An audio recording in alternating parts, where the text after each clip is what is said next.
For countless generations, we evolved and thrived on a diet provided to us by nature.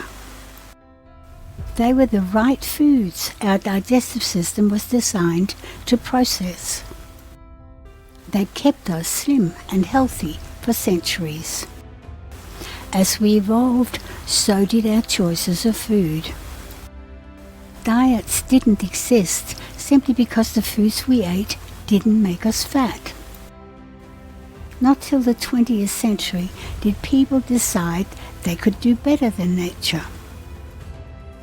Factories and processing plants were built all over the world to produce a vast array of new products that the producers didn't hesitate to call food. This is when somebody in charge should have called out in a very big voice and said, "Hold it right there." Because till then, the word food had a very specific definition. It was defined simply as nature's food. It was natural produce provided only by nature, specifically suited to the human digestive system. Since our digestive system did not recognize the new artificial substances, they were immediately rejected. That leaves us with a big question: what happens to the foods we eat that are rejected by our digestive system? Your body has only one option. It has a backup system designed to eliminate bad, even poisonous substances that we may eat by accident. The purpose for that system is to convert such substances into body fat. Body fat has nothing to do with the fat you eat.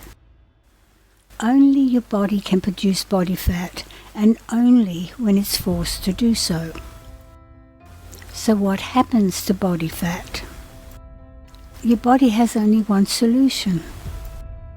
It stores the fat on your body wherever it can find a space to place it, like your tummy, hips and thighs. It places it inside your body where it clogs your arteries and nestles around your vital organs. Body fat is simply the fat that makes you fat. Those of us who paid attention when these events happened realized we were actually being encouraged to fill our body with alien, artificial content.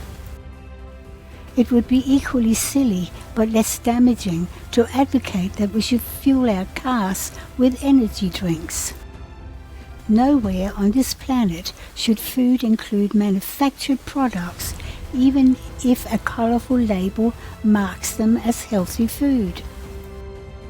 We've all been made aware of vast advertising campaigns urging us to eat irresistible, factory-produced snacks or cereal products that promise to be irresistible and healthy. Promises like that sound more addictive than blissful. But there were no dissenting voices, no medical studies, no scientific research, other than the internal research conducted by the industry for obviously a very different purpose. In the past 50 years, not a single qualified voice was heard to protest and speak up in defense of our digestive system and our natural traditional diet. The industry has continued to vehemently deny that food addiction even exists. Of course, a denial doesn't get very far with people who suffer known addictive symptoms.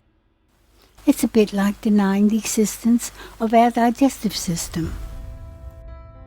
So let me clarify that when I refer to food, I'm including only real food, and that means natural food. It's complete nonsense to call manufactured products food, even if you can put them in your mouth and swallow them. You can do the same with cow dung or a handful of pebbles. It doesn't make it food. Why are these products dangerous? We are one of nature's creations. We do not adapt. We evolve. Evolution takes a lot longer than a century. We're born with a metabolism and digestive system designed to control and balance our weight. This natural system has access to one of our natural instincts called intuitive eating.